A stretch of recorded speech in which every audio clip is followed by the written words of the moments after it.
네, 오늘 말씀은 화목제에 대해서 말씀하고 있는데요.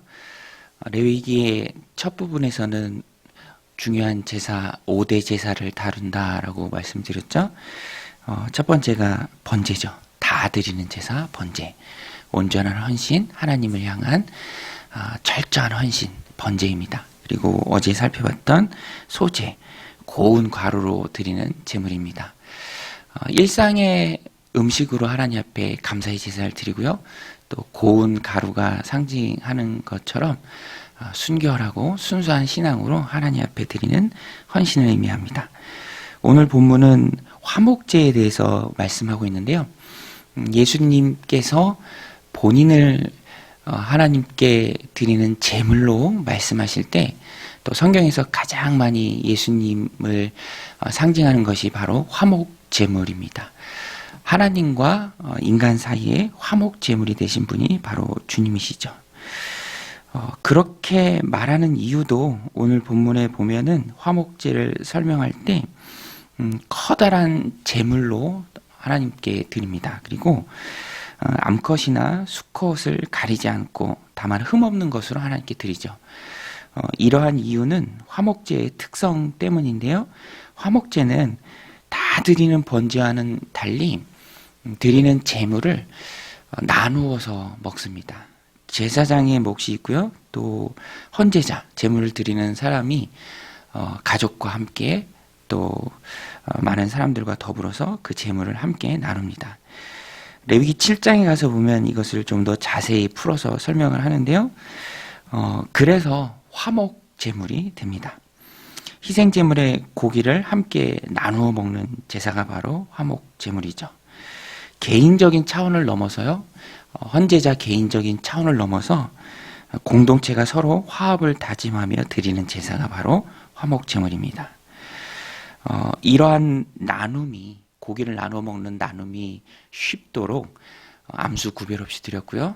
또 큰 제물로 드렸습니다. 화목이 여호와께 향기로운 제사가 됩니다. 오늘 본문에도 단락이 끝날 때마다 말씀하죠. 5절에도 보면 아론의 자손은 그것을 제단 위에 불 위에 있는 나무 위의 번제물에서 살을 지니 이는 화제라 여호와께 향기로운 냄새니라. 성도의 화목함과 교제가 나누는 그 식탁의 기쁨이 하나님께도 향기로운 냄새가 되고 하나님께서 기쁘게 받으시는 제사가 된다라는 것입니다. 화목 제물이 그래서 중요합니다. 예수님께서도 성도 또 형제 간의 화목을 중요하게 말씀하셨죠. 마태복음 5장에서도 예물을 제단에서 드리다가 형제에게 원망 살 만한 일이 생각나거든 예물 드리는 일을 잠시 멈추고 제사 드리는 일을 잠시 멈추고 먼저 가서 그 형제와 화목하고 그 후에 다시 와서 예물을 드리라라고 말씀하셨습니다.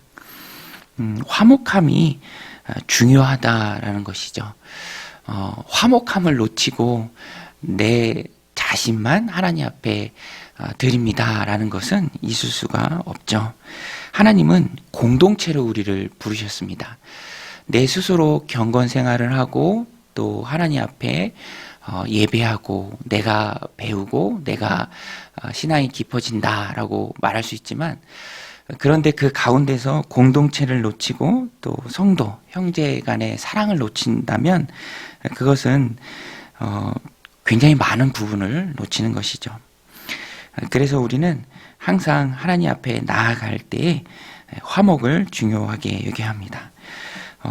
전쟁을 보면서 답답하고 안타까운 마음이 드는 것도 화목함을 소중히 여기는 그 하나님의 마음이 우리 안에 있기 때문입니다. 신앙생활에서도 화목한 관계가 하나님 받으시는 매우 중요한 요소입니다. 희생과 사랑의 마음으로 화목한 가정, 또 화목한 공동체를 이루는 것이 하나님이 우리에게 주신 중요한 사명입니다. 또 본문에 보면은 피를 사방에 뿌리라 라는 말씀이 여러 번 나옵니다. 1절, 2절에도 나오고요. 또 6절로 8절에도 나오고 12절로 13절에도 나옵니다. 12절 13절만 보면 만일 그의 예물이 염소이면 그것을 여호와 앞에로 끌어다가 그것의 머리에 안수하고 회막 앞에서 잡을 것이요 아론의 자손은 그 피를 제단 사방에 뿌릴 것이며 화목제를 드릴 때 중요한 순서가 제물의 피를 찍어서 제단 사방에 뿌리는 것인데요. 이것이 상징하는 것이 바로 화목제물로 하나님과 사람 사이에 막힌 담을 허물기 위해 또 하나님과 사람의 화목을 위해 친히 제물로 죽으신 예수 그리스도의 그 보혈의 피를 상징합니다. 예수님이 하나님과 인간 사이의 화목을 위해 피를 흘리셨죠. 그것이 바로 화목제물로서의 예수님의 피입니다. 오늘 화목제물을 드릴 때 그 피를 찍어서 제단 사방에 뿌리는 것이 바로 예수님의 피를 상징합니다. 이 말씀을 또 화목제물이 되신 예수님을 우리들 삶 가운데 적용할 때 화목제물이 되신 예수님을 우리가 본받아야죠. 예수님을 본받는 삶을 살아야 합니다. 우리가 공동체 안에서 화목함을 도모하고 또 평화를 만드는 자들이 되어야 합니다. 그리고 그 중심에 주님의 십자가 있었던 것처럼 우리의 희생 또 수고가 있어야 한다는 것입니다. 제가 어느 고깃집에서 본 문구인데요. 재미있게 사장님이 붙여놨더라고요. 고기를 맛있게 먹는 방법. 그 중에 하나가 숭고한 희생 정신으로 내가 먼저 가위와 집게를 잡고 사람들을 위해서 고기를 굽는다. 그런데 생각해 보면 참 맞는 말이죠.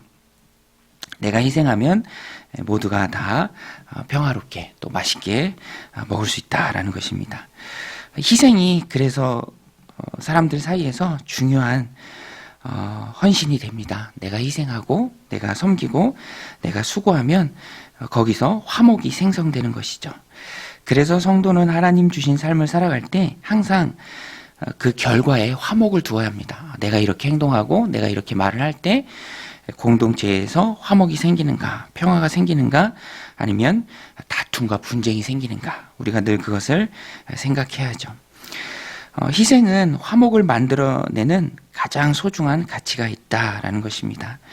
오늘도 이 화목을 만들어내는 화목제 우리 마음 가운데 새기고 내 삶 가운데 수고와 또 헌신, 그 희생으로 평화를 만들어내고 평화를 사는 공동체의 화목을 가져오는 저 여러분들이 다 되시기를 주님의 이름으로 간절히 축원드립니다. 우리 같이 말씀 붙들고 함께 기도할 때 하나님 오늘 우리에게 화목을 만들어낼 수 있는 평화를 살 수 있는 그 희생과 수고와 헌신의 모습들을 허락하여 주시옵소서. 예수 그리스도께서 화목제물로 십자가에 죽으시고 그 보혈의 피를 흘린 것처럼 내가 있는 곳, 내가 있는 처소에서 화목제물이 될 수 있는 그런 은혜로운 하루 되도록 주님께서 은혜를 베풀어 주옵소서. 우리 같이 기도하며 나아가겠습니다. 하나님 아버지, 오늘도 이 새벽 주님 전에 나와 기도하게 하심에 감사를 드립니다. 하나님 아버지, 화목이 여호와께 향기로운 제사가 됨을 우리가 말씀을 통해서 깨닫습니다.